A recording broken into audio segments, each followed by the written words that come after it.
Soundbite this. I'm from Virginia. Soundbite this. Well, new this morning, Pharrell Williams, Virginia Beach native, and Chad Hugo are in a legal dispute over the Neptunes trademark. Billboard says Hugo's attorney filed legal action accusing Williams and his company of trying to, quote, fraudulently seek sole control of various trademarks associated with the acclaimed producing duo's name. Okay, so do you want the job because you're black or because you're the best? Yes. Do you want someone to support your startup because you're black or because you're the best? Yes. I know what I own and what I don't know. I also know the lies that were told. I also know the things that were stolen. Publishing was stolen. People were swindled out of rights. It happens all the time, especially back then. Who I always thought was just great at what it is that he does. And then he had just done Mr. Rogers, you know, the Won't You Be My Neighbor. And I was like, man, if that guy tells a story, it'll be insane. The same, and it took me from 40 to 50 to like really get to a full place of like just humility. Like, there's no need for me to brag. There's no need for me to like, and be dramatic and for what? Let's do this. Okay, so is Pharrell right? Are politics inherently divisive? Yes, but what informs his worldview? Is he a hypocrite for bashing DEI Initiatives and celebs getting involved in politics after being a part of Diddy's Vote or Die campaign a decade and some change ago? Absolutely. Is he a part of the lumpenproletariat? Not really. And to explore that, we're gonna have to talk all things Pharrell. His past, how he shaped the musical landscape, and how that informs his current political designation. But first off, hi, hello, how are you? I'm Square Symbols, a musician and concerned citizen of a failed state yapping about an industry that's openly hostile to my existence. No, but seriously, I do enjoy performing and it's been very eye-opening and inspiring. Love it very much. But mainly, my time and presence in what some would call the music industry gives me a better perspective on how industry politics function, and I feel like that's not explored enough or talked about a lot on YouTube within the political context. So this is my attempt to fill that conversation gap. And with that, is Pharrell right? Are politics or picking a side bad? Let's find out. Are there black people here tonight? Yeah. And in your heart, do you think for what it is that you do and who you are, do you think you're the best? Okay, so do you want the job because you're black or because you're the best? Yes. Do you want someone to support your startup because you're black or because you're the best? Yes. Right, so I think now for me it's about us having the best ambition. That's the reason why you should support these businesses. Yes, they happen to be black and brown, but it should be based on the thesis that we're the best, not because we are a total shade of a skin color. So the controversy centers around some statements made by Pharrell recently, loosely around his feelings on DEI and his recent social media fallout once people reasonably reacted to his POV. Don't be fooled by my bourgeois taste and heart. I'm proletariat. In fact, I'm lumpenproletariat. Soundbite this. I had to stay on my feet.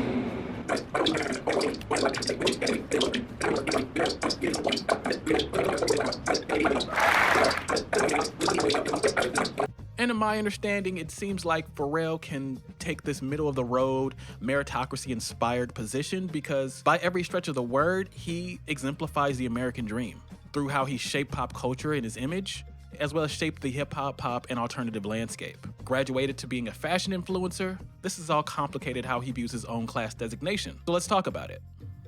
It's time for our next performance. Here comes Pharrell and Chad, the Neptunes. I wrote down to the judges, you're gonna pick these guys right over here, the Neptunes. This is the winner. According to P and multiple sources, Pharrell Lancillo Williams was born and raised in Virginia Beach, Virginia, in the 70s. He's the eldest of three and was raised by two working-class parents. His childhood consisted of him obsessing over the ocean and the cosmos, struggling financially, and finding another universe in music. He's a part of what we call the audible synesthesia gang, just like me. We're out here. Shout out to my neurodivergent music folk. This, a lot like how I'm able to engage, marries color and sometimes images to sound, giving them a deeper emotional depth. You can see this in a lot of his personal and solo works, sometimes. I also think that it's cute that, in his own words, he realized this via listening to Stevie Wonder. As we all know, Stevie Wonder is the GOAT, full stop. From there, he had a hard time paying attention in school, but gravitated to music via his church and his grandparents. met his buddy Chad Hugo at a music camp when he's in his teens, and a group of those two, as well as Pusha T, his brother Malice, Missy Elliott, Timbaland, would all hang out at Chad's place and make noise. Success found Chad and Pharrell at a relatively young age, with their project being discovered at a high school talent show, leading to them getting a deal with Teddy Riley post-high school. And from there, I believe this is where black folks were introduced to Pharrell, as he would go on to write hits. With the Neptunes, the production duo comprised of Pharrell and Chad, working with Blackstreet, SWV, Total, Mace, Clips, Noriega, Kelis, Mystical, Ludacris. Long John draws, long John stalls, anything make my long John pause. As well as making the best Usher song. As well as so many others. And when you look at who was writing these songs, Pharrell obviously shares the writing credits with Chad. That will be important later. But to my point, the Neptunes used their collective productive abilities to shape the hip-hop and R&B landscape of the 90s. And as we entered into the 2000s, their knack for writing infectious hits bled into the pop mainstream, with them going on to work with the Backstreet Boys, NSYNC, Britney Spears, No Doubt, which would later just be Gwen Stefani, Beyonce, Justin Timberlake, The Hives, Madonna, basically all bases they covered. Now, one would think that their success in the hip-hop lane would give them the clout needed to ditch hip-hop and work exclusively with bigger acts in the pop mainstream, which is a trend that many professionals follow now. But that was far from the case here. In fact, during the 2000s, they doubled down on further establishing black and brown acts that they have cultivated relationships with, and in fact looked to expand their collaborative range of the acts that they work with in different genres, like this very strange but somehow functional collab that we have between the Neptunes, Foxy Brown, and Hikaru Utada. Yes, you fucking nerds, the Kingdom Hearts lady, for the Rush Hour 2 soundtrack. Save that seat for me, just place your bets on me, stop. The ability for them to culture mesh made the duo a huge asset to the music industry. On one hand, they were very good at constructing elegant and approachable singles that appealed to the mainstream radio, getting established MCs back on the charts again, while also having the cultural cachet needed to spice up white acts looking to appear more grown and sexy, for better or worse. But despite how ubiquitous Pharrell's name was, he would always be happy to hop on tracks with upcoming talent, be it him guesting verses on early Tyler records, Future records, or sharing a song with Lil Uzi Vert. In addition to a very active production run, they also subverted the genre as a concept through their project N.E.R.D, a group that seemed to do something different with every release. You got the first album, In Search Of, the US release of which includes full instrumentation and collaboration with the group Spy Mob, giving it a little bit more of a punk crossover. But at its roots, it's a funk record, with the chords and melodies offering the framing for most of the songs and the heavier drum pockets lifting the energy of the tracks up. Looking back, this record was pretty ahead of its time, as it does what the Red Hot Chili Peppers think that they're doing. It also aligned the group with skater culture and Japanese fashion, which were two of the interests that Pharrell would have at the time. The second record, Fly or Die, to me was not as good. Outside of tracks like Thrasher, She Wants to Move, and Maybe, the album takes more of a show tunes rock approach that feels a little hokey. Regardless, She Wants to Move is one of their best songs. That was followed by Seeing Sounds, which to me is probably their best album, in that it does a very good job of melding alt-rock and hip-hop in a way that seems organic, while being steeped in a rock sound. It's a return collaboration with Spy Mob that has a feel that's aged better than the previous project. And I'd say the first and the third record are probably their best. The next project, Nothing, is a lot more subdued and softer, leans more into the direction of 60s or 70s psychedelic pop with an emphasis on aquatic themes. It's fine. And their final album, No One Ever Really Dies, is really good but feels more like a compilation. Regardless, from a production perspective, it is adventurous, encompasses a lot of different styles, features a stacked collab list with Kendrick Lamar making 2 guest appearances on the album, as well as Rihanna, Gucci, Wale, Future, Andre 2000, MIA, and Ed Sheeran. Can get ugly as fuck like Ed Sheeran. Although the production motifs and sounds are similar throughout the record, it continues to be one of the most interesting records of the past few decades. Coupled with how aggressively political the project is, as it makes references to the BLM movement, but we'll dig into that later. When I first got in the music industry, Kelis was a dear friend and an artist that we had on the label. All I used to wear was Ralph Lauren, and she used to tell me all the time, like, you have to diversify. You can't just wear Polo all the time. You know, you have to check out Versace, you have to check out Prada. Most of my style just comes from like things that I see on like everyday people who are really living their life. Like they dress for the intention of what they have to do that day. a guy that works in lumber or a truck driver or an athlete. It's the way that they wear them that inspire me to go, oh man, I can take that and do this with it. N.E.R.D had a huge cultural impact on black folks who listen to alternative music. He also married Star Trak imagery with Japanese art into the band's aesthetics, as I mentioned earlier, pushing nerd culture to the hipster mainstream. Kinda. This is before he wore those big dumbass hats. But this brings us to the label at the time that he founded, Star Trak, get it, with an A, which would release classics like Lord Willin' by Clips, Tasty by Kelis, The Evolution of Robin Thicke, obviously by Robin Thicke, as well as records from lesser known acts like The High Speed Scene, Kenna, and the Teriyaki Boys, with a Z, flame emoji. It was an honest effort to build within the music ecosystem, but it mainly just became an avenue to pump out Robin Thicke records since he was the only successful artist from the label. And lastly, Pharrell would release a few solo records, 06's In My Mind, which was fine. All I remember is that annoying Can I Have It Like That song, which was not for me. Can you hear me now? Can I have it like that? You got it like that. It would be almost a decade before Pharrell would release his follow-up, 2014's Girl, being how white America remembers him, mainly because he didn't really exist to them until Happy was released, which was originally for the Despicable Me soundtrack, released a year prior. Happy is indeed mid, but was everywhere, as it wrote the Obama exit vibes of a nation that had no idea how awful things were gonna get. Girl, as a record, was fine. More of a step up vocally for Pharrell. It employs the dance pop vibes of Pharrell's previous collabs with Daft Punk in the year prior, which is side note, looking back on that album specifically, it's one of my favorites from Daft Punk. Pharrell's contributions to it were indeed the weakest part of the record, but that's what I think. If you want to defend him saying guitar like a Mickey Mouse on Move Yourself to Dance, I'm fine with that. Guitar. But back to Girl. It sees him also working with Hans Zimmer, JoJo, Justin Timberlake again, and Alicia Keys. Perfect for the suburban wedding that you're going to. I gotta be nicer. It's very okay. It's a very okay record. Other than that, P also ventured into fashion, working with Nigo, Louis Vuitton, Moncler, Chanel, Adidas, general pop star things. And these ventures, the cavalcades of hits through the 90s and the 2000s, the fashion collabs, etc., put him in the black art 1%, making him one of the most noticeable faces in the entertainment industry. You have Black Pharrell, responsible for shaping hip-hop and R&B in the early aughts, blending that into the pop sphere in a way that will.i.am would soon come to imitate, and then moving creatively into writing music for film. And then on the other side, you have White Pharrell, which is the nigga in the hat. But what about his politics? Billionaire Boys Club is just basically, my belief that like wealth is of the heart and the mind, not of the pocket.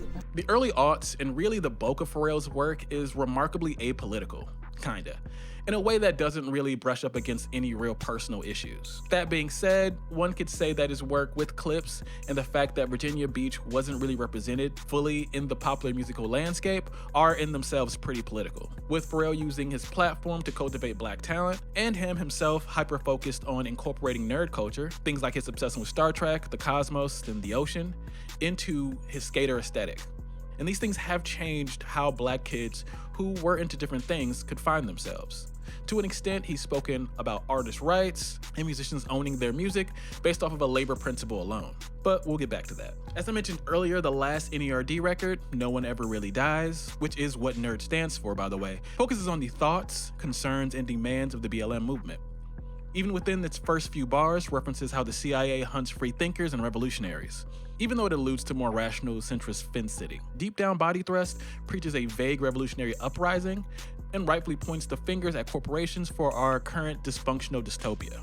1000 again very vaguely pokes at the aims of the first Trump administration with allusions to social uprisings, references the Trail of Tears, and focuses on individual spirituality. Don't Do It, being the most direct of these outwardly political tracks, preaches direct opposition to the police in wake of the deadly stops at the hands of these very filthy pigs. The song itself names very specific cities in which these atrocities have taken place, and have pointedly stated that they're going to do it anyway in regards to the police breaking the law to usurp black, brown, and poor Americans of their rights, and at many times their lives. P continues to marry revolutionary potential with oneself, again placing the blame on massive corporate influences and humongous culture poachers, while calling upon the unity of the people to persevere. Lightning Fire Magic Prayer postulates on world peace through disarming action. Rollin' Them Sevens laments the treatment of black laborers within the entertainment industry. Kites uses unifying and riot-fueled energy to overcome borders and revolt. You get it. Even though by today's standards it would seem akin to vague resistance liberalism, for its time, one could say that it was pretty woke. Despite his not pick a side in politics stance today, this record is interesting because it's pretty clearly an anti-Trump record built in response to the rising consciousness at the time. And one could say, if they're being a little snarky, that he's actively profiting off of it. But moving on, Pharrell, as I mentioned earlier, has been outspoken on artist rights. We're so used to being owned in some way, shape, or form. You know, our debts are owned. Sometimes you'll find you paying a debt to one person and you thought you was actually paying it to somebody else, but somebody bought that debt. We're really good at that in this country. Is like the concept of like ownership. But no one should own you. No one should own your actions. No one should own your creations, but you. And with this record acknowledges how Black culture is poached and extracted by corporations looking to buy and sell Black bodies, labor, and art. But if we're being honest, isn't that what Pharrell is doing? Asking for a release, because I feel like everything happens for a reason. You gotta do things to progress, you know what I'm saying? And if I wasn't signed for Pharrell, I probably wouldn't have the opportunity that I have now, you know what I'm saying? So I'm blessed, I appreciate everything. But you know, I needed that release. I asked for a release from Star Trak and I've been signed with them for 6 years. I needed that release because I felt like I needed that freedom and I had a lot to prove, you know? And once they finally gave me my release, I was actually already working on my mixtape. Like when I was already planning, and then as soon as they released me, then I had a couple of more songs to go on my mixtape. And it was just amazing to feel free and just to do music that I wanted to do and be, you know what I'm saying? Because I mean, of course, Google me, we already know that was a political kind of decision. Like I cried every time I had to premiere the video. You know what I'm saying? I cried on TRL behind stage. I cried at one of. At the young age of 15, Teyona Taylor signed to Star Trak. And although they're on solid terms now for the most part, it didn't exactly go too well. Taylor, who's been digging into acting and has a role in the polarizing One Battle After Another, initially sought to bring vintage R&B back into the mainstream. But according to her time on Star Trak, getting signed to a man, you know, it was like a figure to me, you know what I'm saying? Like, oh my God, like, you know, I looked at these people like figures, you know what I'm saying? Whether it was as a dad or as a brother, it didn't matter. So it was like, you didn't see me, when you didn't hear me, you didn't protect me, you just kind of just like fed me to the wolves type shit without probably even knowing, you know what I'm saying? And those were, you know, some of those conversations still need to be had.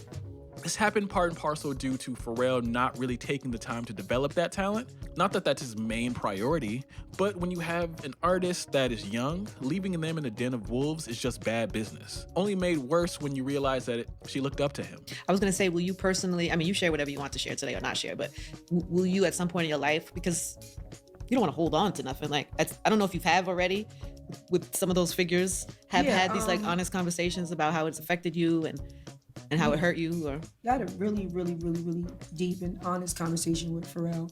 Because, you know, that he was the first person to sign me, and, you know, he was skateboard P, I was skateboard T, you know what I'm saying? Like, that was, you could not tell me that wasn't my pops, you feel me? Like, and I really, like, looked Did he up to know him. that, though? Yeah, you know what's crazy? He didn't have kids at the time, and he wanted kids, and he would be like, yo, she called me her pops. Like, he was really proud of that, you know what I'm saying? Like, But could he really understand what that meant, though? Like, knowing what you've been through with your pops and how triggering. No, yeah, he didn't know any of those things. You gotta think about it. Like, for me, walking in, I was really like his baby twin.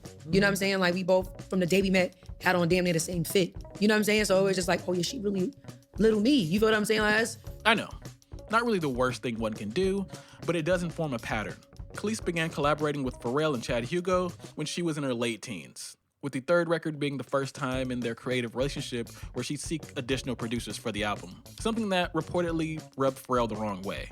Regardless, the third record spawned the smash hit Milkshake, and even before then, Kelis was known for shaking up the R&B pop landscape due to the different approaches, aesthetics, and subject matter Kelis would bring into her songwriting, in a lane where Black women and girls were pigeonholed to be seen in a very specific way. And although she found Pharrell and Chad at a young age and trusted them to share song publishing 3 ways, Kelis was indeed screwed out of her publishing rights. So here's the first thing. My hair is cute. Here's the first issue, okay? Number one, it's not even, like, I'm a human being, so I get pissed off and I get ticked off, right? I'm an artist, so I am, as Erica said, I'm sensitive about my shit. The reality is, okay, is that my real beef is not only with Beyonce, because at the end of the day, She sampled a record. She's copied me before. She's done it before. So have many other artists. It's fine. I don't care about that. The issue is that not only are we female artists, okay, black female artists in an industry that there's not that many of us, right? We've met each other. We know each other. We have mutual friends. It's not hard. She can contact, right? Ash Nico, who's what, 20? She's a young white girl. She reached out when she freaking, like, it's just common decency, right? It's common decency, especially because, as so many of you pointed out, as though I don't know, but let me help you, okay? I know what I own and what I don't own. I also know the lies that were told. I also know the things that were stolen. Publishing was stolen. People were swindled out of rights. It happens all the time, especially back then. So it's not about me being mad about Beyonce. Everyone's like, you're all sheep. And I'm talking to the people who are obsessed and blind, just like, like, it's so dumb. It's so ignorant. It's so ignorant. She's one issue because it was stupid and disrespectful and she should have at least reached out. But the real issue is the fact that the people like Pharrell and like Chad really is like an amoeba and just, he's spineless. It's a miracle he can keep his neck up. But Pharrell knows better. This is a direct hit at me. He does this stuff all the time. It's very petty. Very, very, very. And the reality is that it's frustrating. I have the right to be frustrated. Why? Because no one had the human decency to call and be like, yo, hey, would like to use your record. Which, by the way, the reason I'm annoyed is because I know it was on purpose. This is not like they were in the studio and it was, no, this was an on purpose direct hit, which is very passive aggressive. It's very petty. It's very stupid. And I'm gonna say what I have to say. I don't mince my words. So all of you Beyonce fans, knock yourselves out. I'm not mad like that. It's not about me being jealous of someone using my song. That's the dumbest, most ignorant thing I've ever heard. Like, grow up. Why is this important? And what exactly does this mean? When you record and publish a song within our understanding of how songwrites work here in the States, control over the composition, the lyrics, melody, arrangement, basically what the song is, becomes up to the owner's property or partial property, depending on how the splits work and who's credited for doing what. But to my point, this allows the publisher and the songwriter to earn royalties via different licenses when the song is used in movies, TV, video games, streamed on streaming platforms, performed live, you get it. These songs can operate as ongoing income when weaved into other entertainment mediums. And as my homie Ashley mentioned in my Chaperone video, these songs are like owning stock in a company. So if a song gets a decent sync deal or lands in a high-profile ad campaign, it raises in value. I know this sounds like insider baseball, but my point being, a successful and well-played song that's good in TV, movies, and commercials can make someone more money for years upon years. And according to Pharrell himself, Enslaving, huh? Come with us, make some paper. Cause you should own what you label. Like, no bank. It's illegal. It's illegal. No bank gives a company a loan to start a company and walks away with the trademarks. It's illegal. Walks away with the patents. Walks away with the patents, walks away with the product, and owed the founder is somewhere still paying off that and borrowing future earnings against future earnings. Against his patents or his trademarks. To try to get it back, but they don't never get it. You don't need to do that. You don't need to do that. And there's a lot of people working in the music industry to change that on the record company side and on the publishing side. It's not enough of them. Mm-hmm. Let me remind you that according to Kelis, she wrote these songs, and despite what Pharrell says, it's hard to believe that he's solely responsible for the very consistent aesthetic, creative vision, and attitude of Kelis, since he did not go on to replicate that specific it factor with his other collaborations. But the reality is that this is more about the fact that there's a lot of hypocrisy and there's a lot of nonsense. So we've got Pharrell, who did an interview, I think last year, talking about artists' rights and how people should be able to rework their deals and artists should be getting credit for what they've done and all this stuff. Where in reality, when I was signed to him, I had the same manager that he had, and he has writing credits on my records, okay? All my singles, coincidentally. And he never wrote a song, a lyric a day in his life, okay? And so, yeah, that's a problem. So I would say that it's not hard to call bullshit on the very woke, labor-informed Pharrell of today, or at least the Pharrell that's currently on display. Sound like this. This was relitigated with the Beyonce discourse a little bit ago when Milkshake, unbeknownst to Kelis, was sampled on Renaissance without her knowledge, with Pharrell, who is a regular Beyonce collaborator, at the very least adding her name to the credits while still holding on to the publishing rights of said song. And as other creators have pointed out, I know that FD's Beyonce video talks about this a little bit in depth with all the caveats. What truly is the most egregious about this specific situation are two specific things that I want to talk about now. Fans of Beyonce ripped me apart low-key for side-eyeing this as unethical behavior from their fave, while they, on their IG stories, Twitter posts, continually lament the treatment of black women in the music industry, and constantly bring up how their aesthetics, choreography, and flows are stolen by bland white artists and whatnot. But at the same time, when a nigga want to bring up Kelis, they hit me with the, well, she should have known what she was getting herself into as a teenager. Like, please be consistent. Ain't Kelis a woman? Number two, we've got Beyonce, who, like I said, out of human decency and artistry and female, just all of the stuff she sings about, all this empowerment stuff, I don't talk about it, I am about it, okay? So the reality is, all of this female empowerment stuff, it only counts if you really do it. If you're really living it and walking the walk. Don't just talk the talk. It's real cute and fun to sing all these girls' songs. Like, come on now, let's be real, all right? And then thirdly, you want to talk about Pharrell saying, oh, cause I'm happy. I'd be happy too if I was stealing all kinds of folks' publishing and rights to songs and all kinds of stuff. I actually really wouldn't be happy because it's evil. But the point is, okay, is that there's a lot of hypocrisy and someone has to talk about it and bring it up. And it just so happens that I was thrown in this. This is not like I looked for it. I was actually last night, I was posting on my Bounty and Full page, just doing my own thing. And then I saw one of my fan pages and someone was like, oh, this is a collaboration. Collaboration between B and Kelis. No, it's not a collaboration. It's called thievery because the collaboration, the definition of collaboration, it means that we are working together. There's no working together if you are not even checking to see if everything's cool. That's a problem, okay? I would never do that to another artist. For real. I never have, I never would. Why? Because what's the point? If I like it so much, why wouldn't I just be like, yo, I really like it. Can I use it? What's like, whatever. That doesn't happen, right? It's nonsense. Because some people, I don't know what they think. I don't even care. The point is, something has to be done about it. I'm not just gonna talk about it. I'm not gonna pop off all the time. I'm saying what I have to say because it's true, okay? But I do think that something needs to be done. When writing this and understanding how capitalism and popularity has us all in a chokehold, and how folks go to bat for successful black folks with shitty politics as if we feel like we can personally gain something from them, be it their admittedly very good art, genre and generation defining art, or political power. And I will tell you this. It is important that people understand what diplomacy looks like. And it looks like the fact that this relationship between Israel and the United States has existed since before I was born. And guess what? This relationship will continue on in perpetuity even after I'm gone. But why though? Why should our relationship with Israel exist in perpetuity like it's some kind of deity? That's just super weird. And what's also kind of weird is that according to AIPAC tracker, Jasmine Crockett doesn't take money from the Israel lobby, but she still votes to enable genocide in Palestine and supports censorship bills attempting to criminalize criticism of Israel. But I'm getting distracted. Second, there's nothing stopping Pharrell, now that he's grown and advocating for artist labor and their rights within that, from giving Kelis her song rights back. He can do this at any time he wants to, and he actively chooses not to. Him and Chad have credits and publishing on songs that are way more popular. It's not a money issue, it's a character issue. And sure, you could think that I'm talking shit here, but with Teyona Taylor and Kelis being the only black woman Pharrell has signed to Star Trak specifically, and for both of them to have materially negative experiences while being under his creative umbrella, it just lets me know that P is only looking out for himself and looking to reinforce the same racist hierarchies endemic to the music business, not challenge or expand on the culture, which makes the Neptunes legal dispute pretty interesting. Well, new this morning, Pharrell Williams, Virginia Beach native, and Chad Hugo are in a legal dispute over the Neptunes trademark. Billboard says Hugo's attorney filed legal action accusing Williams and his company of trying to, quote, fraudulently seek sole control of various trademarks associated with the acclaimed producing duo's name. In response, Williams' attorney told Billboard there were no malicious intentions and that Pharrell is, quote, surprised by this. That's right. Pharrell is attempting to take Chad's piece of the pie, i.e. the stuff that they made together. Actively on records when you guys were first. Because like, how would you say, for people who don't know, how would you say that you and Pharrell broke up who did what when you were producing? How would, simply put? Oh, I don't know, bro. I mean, I don't know, Peter. I mean, geez. He was big on the drum programming, right? Yeah. Pharrell was always big on the drums. Yeah, Pharrell was on the drums, yeah. And then would you kind of be tapping into everything else? Yeah. Samples. I try to make myself like a Swiss Army knife, you know? It's just like whatever skills I can bring to the table. So, yeah. Like, are there anything, what are the ones from that era that you sort of are the most attached to? Are there any that you love the most? No. I mean, I love them all. I love them all, especially when the needle drops and then play it and then it's like, oh, it goes crazy. Yeah, I know what you're thinking from my very selective clipping of that Ebro interview of Chad a few years ago.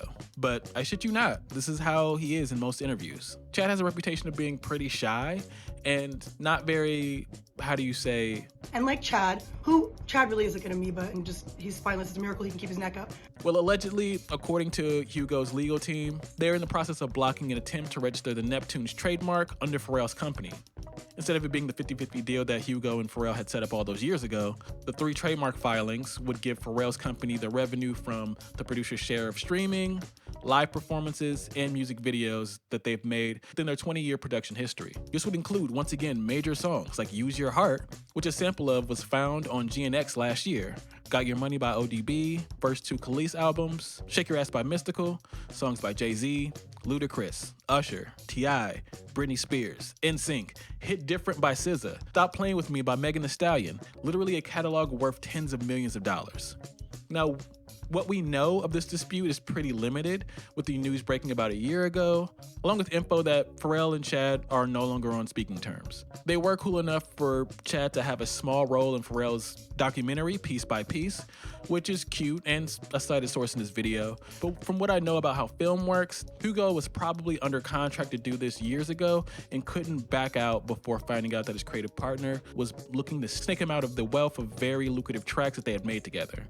And even though P's team swears that they're doing their best to protect the rights of these songs, for both of them, and that they tried to loop Hugo's team on what was happening, it makes more sense to believe that this is just a corporate blowback of not advocating for yourself or other artists on your own label, Chad. And like Chad really is like an amoeba and just, he's spineless. It's a miracle he can keep his neck up. It seems like Pharrell, with his charm and high visibility, leverages that for creative control and has a history of not really advocating for talent unless they're making him a lot of money. So in regards to the Star Trak record label shit, if you weren't Robin Thicke, who seems to be printing money, then it's easier to just ignore you. This move could be a small adjustment made to earn back the losses of the blurred line case, but also once you have that much money, what's liquid or available gets weird. So being real based on what we have, I can't speak definitively here at risk of being sued, but it seems like Pharrell is just a ruthless hyper-capitalist who uses the veneer of revolutionary and spiritual aesthetics to elevate his economic positionality, while maintaining a good standing in the culture. It's mainly how Pharrell could release an album calling for Black unity to overthrow the government in 2017, and then, a year later, play a Friends of the IDF benefit. And sure, to be fair, he hasn't openly supported Israel since then, and I believe hasn't booked any shows in the not real state. But to my point, homie isn't as plugged in as he purports himself to be. Or maybe I'm being a judgmental bitch. What I am learning is that these well-off Black creatives do understand class solidarity. Just look at Beyonce, who kind of ran the same hustle about a decade ago. And her husband, using the names of Fred Hampton. Arrived on the day Fred Hampton died. Real niggas multiply. Both of them referencing the Black Panthers, specifically with Beyonce's Super Bowl performance, standing on top of cop cars, raising her fist in defiance, only to be spotted seated next to the Kushners at a fancy dinner earlier this year, and referring to Indigenous Americans as savages on her tour merch. Peep the Beyonce video if anything that I'm saying sounds confusing, but let's be real. These people know what game that they're playing. They know Marxist, anarchist, socialist terminology and theory because they know that they can package it up and sell it back to us in a way that is not only toothless, non-threatening, but in a way that makes us feel good about ourselves. And there's nothing wrong with that.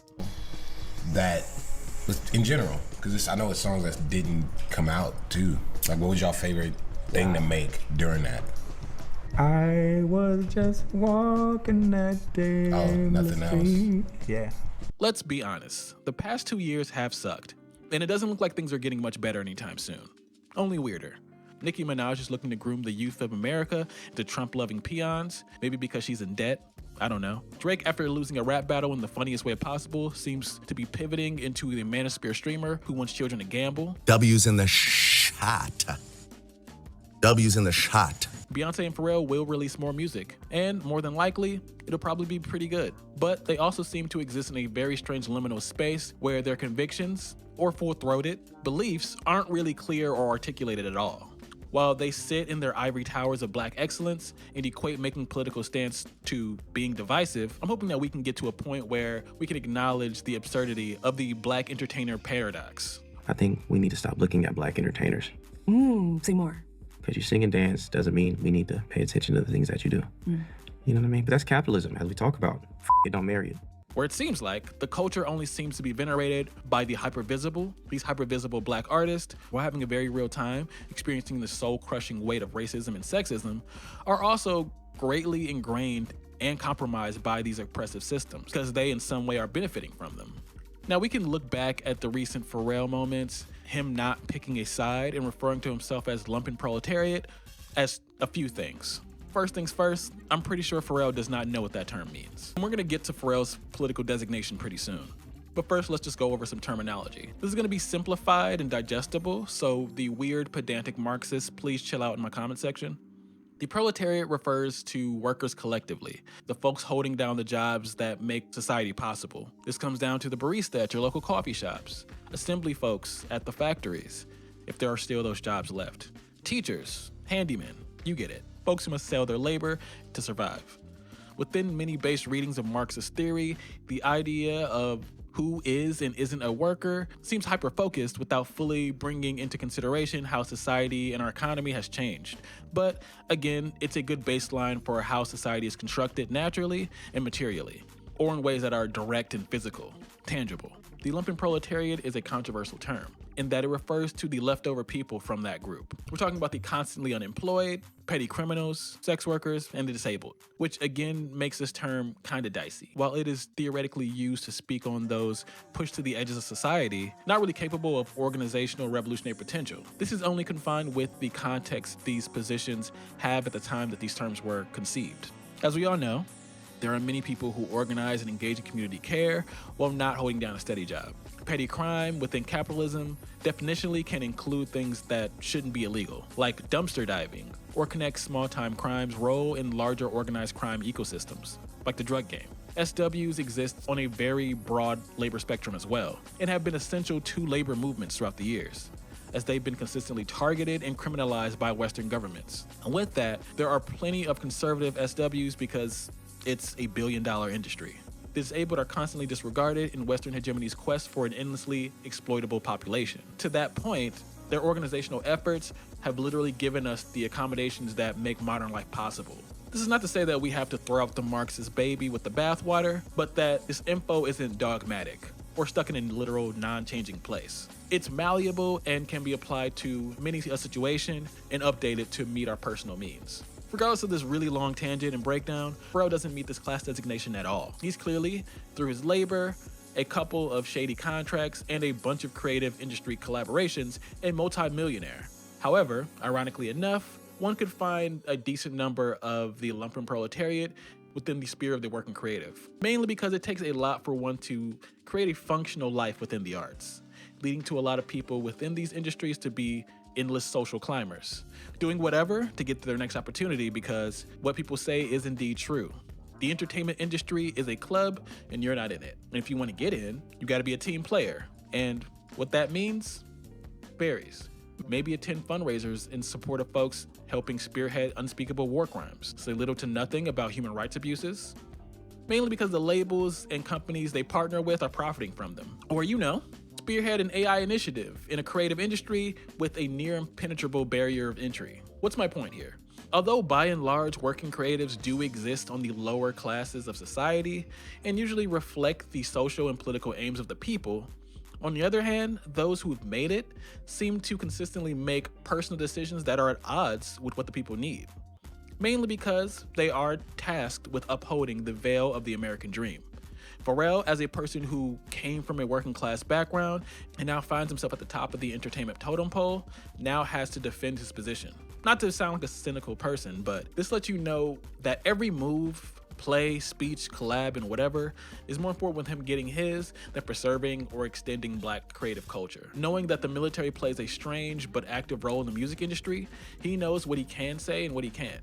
Better yet, it's best to wash your hands of politics altogether. That's divisive. Makes people think too much about how we can weave in and out of political conversations, or use BLM messaging within their own work instead of drawing the lines between the very active oppression Black folks experience at the hands of the police and the IOF, who are brutally massacring and policing Palestinians. Doing that, making those connections, would hurt his bag. This public puts out there now that, before was the American dream. Pull yourself out of bootstraps and you can make it in America. All these lies that America told us our whole life. And then when we start getting it, they try to lock us out of it. They start inventing words like, capitalist and, things like that. I mean, we've been called keys and shit. I don't care. Those words y'all come up with, y'all got to come up with stronger words. When I say y'all, I'm not talking about you. The words they come up with, they got to come up with stronger words. We're not going to stop. We're not going to be tricked out of our position. Y'all locked us out. Y'all created a system that, doesn't include us. We said, fine. We went our alternate route. We created this music. We did our thing. We hustled. We fucking killed ourselves to get to this space. And now it's like, eat the rich and think, man, we're not stopping. So that evolution is, from us, we came from selling 7 records and selling records out our trunk, and no radio play. And I think Reasonable Doubt did 36,000 the first week or something like that. I may be adding a little to it. So I come from Marcy Projects. In my first house, 615 Lexington Avenue, my grandmother's house, 7 families lived. Like, she has 7 kids.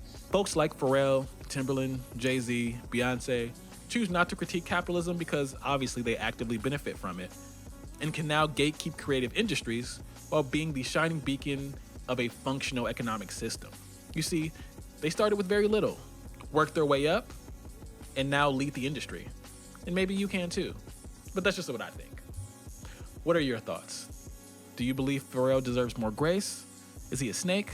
Am I destroying my chances at a successful music career by making these videos? Probably. Regardless, let me know. And if you made it this far, leave a funny hat emoji. If you want to support the channel, get stuff like this early, without the weird edits, or want to see my performance footage, consider joining my Patreon, which starts at $1. You can even get your name in the credits like the people scrolling by now. And if you can't do that, please consider sharing this video, dropping me a nice comment, or whatever helps. Hope your holiday is full of rest and love, and that you have a happy new year. Peace. You're making a mistake. You should not listen to anything that I say. I'm here for capitalism, but I won't marry it.